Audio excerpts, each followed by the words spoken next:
عبداللہ بن عمر اور عبیداللہ بن عمر بصرہ سے گزر رہے تھے ایک جنگ سے واپسی پر، تو حاکم بصرہ نے آپ کو کچھ پیسے دیے کہ یہ مال غنیمت میں جا کے جمع کروا دینا،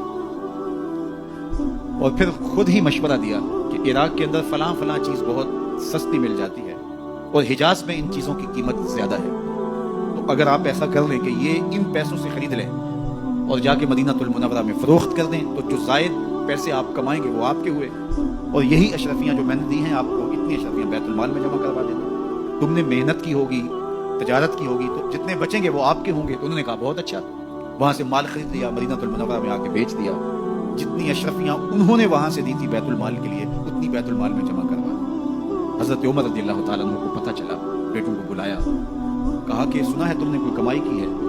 کہا جی ہم نے تو تجارت کی اور جو مال لیا تھا اتنا مال بیت المال میں جمع کروایا ہے۔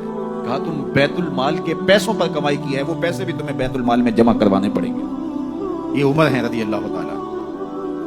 رومی شہنشاہ کی بیوی سلام بھیجتی ہے حضرت عمر رضی اللہ تعالیٰ عنہ کی اہلیہ کو، تو وہ 1 دینار ادھار لے کر کے اس کا عطر خریدتی ہیں اور شیشیوں میں ڈال کر کے ان کو بھیجتی ہیں کہ چلو ایک رواداری کا اچھا ثبوت فراہم کیا جائے۔ تو وہ واپسی پر انہی شیشیوں کے اندر قیمتی موتی بھر کے بیچتی ہیں، جواہرات بھر کے بیچتی ہیں۔ حضرت عمر رضی اللہ تعالیٰ عنہ فرماتے ہیں لاؤ یہ سارے جواہرات، سب کو فروخت کرتے ہیں، 1 دینار اس کو دیتے ہیں، باقی بیت المال میں جمع کر دیتے ہیں۔ تو جب اپنی زندگی اتنی محتاط ہوگی، اتنی خوبصورت ہوگی، تو پھر کس طرح کوئی گورنر زیادتی کر سکتا ہے؟ تو حضرت سیدنا عمر رضی اللہ تعالیٰ عنہ نے اپنا طرز زندگی اور انداز معاشرت اتنا سادہ اور اتنا خوبصورت رکھا کہ اس کے مطابق تمام گورنروں کو ڈھالنے کی تلقین کی۔ آپ جب بھی کسی شخص کو بطور گورنر اس کا تعین کرتے تو اس کو یہ نصیحتیں کرتے، ایک ترکی گھوڑے پہ سوار نہیں ہوں گے، باریک کپڑا نہیں پہنیں گے، اور انچنے آٹے کی روٹی کھائیں گے، مکان کا دروازہ نہیں لگائیں گے، کوئی حاجب نہیں رکھیں گے، چوکیدار نہیں رکھیں گے، بواب نہیں رکھیں گے، جو تمہارے تک پہنچنا چاہے ڈائریکٹ پہنچ جائے۔ اللہ اکبر۔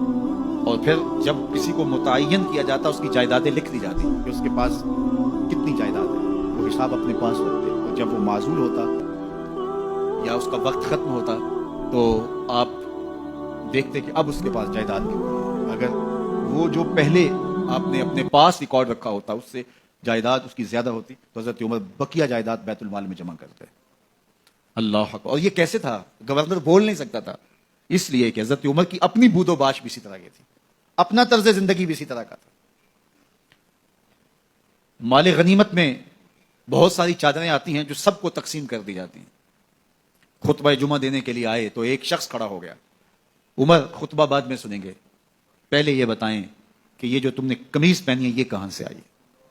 مال غنیمت کے اندر جو چادریں آئی ہیں سب کے حصے میں ایک ایک چادر آئی، آپ داراز قدر ہیں، ایک چادر سے قمیض نہیں سل سکتی، تو آپ کی قمیض کہاں سے آئی؟ پہلے اس سوال کا جواب دے دیجئے، پھر خطبہ سنیں گے۔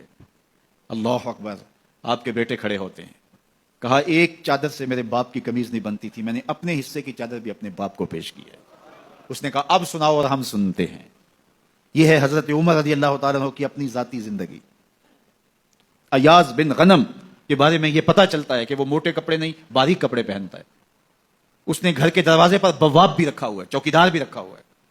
تو حضرت عمر رضی اللہ تعالیٰ عنہ محمد بن مسلمہ کو بھیجتے ہیں، محمد بن مسلمہ جاتے ہیں اور جا کے تحقیق کرتے ہیں تو ایسا ہی پاتے ہیں، تو ان کو وہیں گرفتار کر کے لے آتے ہیں اور حضرت عمر کے دربار میں پیش کیا جاتا ہے، چھڑی اس کے ہاتھ میں دے کر فرماتے ہیں جاؤ تم بکریاں چرایا کرو، تم گورنری کے لائق نہیں ہو۔ ایک گورنر کو بکریاں چرانے پہ لگا دیتے ہیں اس لیے کہ تم نے ان اصولوں سے، ان ضابطوں سے انحراف کیا ہے جو ایک سلطنت کے ذمہ دار کے لیے لازم اور ضروری ہیں۔